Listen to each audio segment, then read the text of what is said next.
Hello ചെമ്പനീർ പുത്തൻ promo വിശേഷങ്ങളിലേക്ക് എല്ലാ കൂട്ടുകാർക്കും സ്വാഗതം. അങ്ങനെ നമ്മുടെ സച്ചി വീണ്ടും ഒരു സെക്കൻഡ് ഹാൻഡ് കാർ നോക്കുന്നുണ്ടല്ലോ. അപ്പൊ നമ്മുടെ രേവതി വന്നിട്ട് പറയുന്നുണ്ട്, ഇപ്പൊ വേണ്ട സച്ചിയേട്ടാ, വീട്ടിലിപ്പോ നല്ല ഒരു അന്തരീക്ഷമൊന്നും അല്ലല്ലോ, ഇപ്പൊ ഈ ഒരു വണ്ടി എടുത്താൽ കൂടിയും നമുക്ക് ആ ഒരു സന്തോഷം ഉണ്ടാവൂല എന്ന് പറയുക കേട്ടോ. അപ്പൊ നമ്മുടെ സച്ചി പറയുന്നുണ്ട്, നമ്മുടെ കുറ്റമൊന്നും അല്ലല്ലോ, അവരങ്ങോട്ടും ഇങ്ങോട്ടും മിണ്ടാത്തതിന് അച്ഛനോടും അമ്മയോടും വാശി നിർത്താൻ പറഞ്ഞതല്ലേ, പക്ഷെ അവരെ കേൾക്കാത്തതിന് നമുക്ക് എന്ത് ചെയ്യാൻ പറ്റും എന്നൊക്കെ നമ്മുടെ സച്ചി പറയുന്നുണ്ടേ.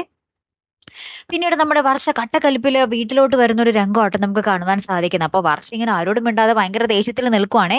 അപ്പൊ ശ്രുതിയും നമ്മുടെ രേവതിയൊക്കെ ചോദിക്കുന്നുണ്ട്, നിനക്ക് എന്ത് പറ്റിയടി എന്ന് ചോദിക്കുന്നുണ്ട്. അപ്പൊ പറയുന്നുണ്ട്, ശ്രീകാന്തായിട്ട് വല്ല വഴക്കിട്ടോ എന്ന് നമ്മുടെ ശ്രുതി ചോദിക്കുന്നുണ്ട്. അപ്പൊ നമ്മുടെ വർഷ പറയുന്നുണ്ട്, അവനെ പറ്റി ഇനി മിണ്ടിപ്പോകരുത് എന്ന് പറയുന്നുണ്ട്, അവൻ കാരണം എനിക്ക് പണി കിട്ടാൻ പോവുക എന്ന് പറയുന്നുണ്ട്. അപ്പൊ രേവതി പറയുന്നുണ്ട്, അവൻ കാരണം നിനക്കെന്ത് പണി എന്ന് ചോദിക്കുമ്പോൾ നമ്മുടെ വർഷ പറയുന്നുണ്ട്, അവൻ കാരണം ഞാൻ ഗർഭിണിയാകാൻ പോവുക എന്നിങ്ങനെ പറയുന്ന ഒരു നിമിഷങ്ങളാട്ടോ കൂട്ടുകാരെ നമുക്ക് കാണുവാൻ സാധിക്കുന്നത്. അപ്പൊ ഈ ഒരു മറുപടി കേട്ടിട്ട് നമ്മുടെ രേവതിക്കൊക്കെ ചിരി വരുന്നുണ്ടേ.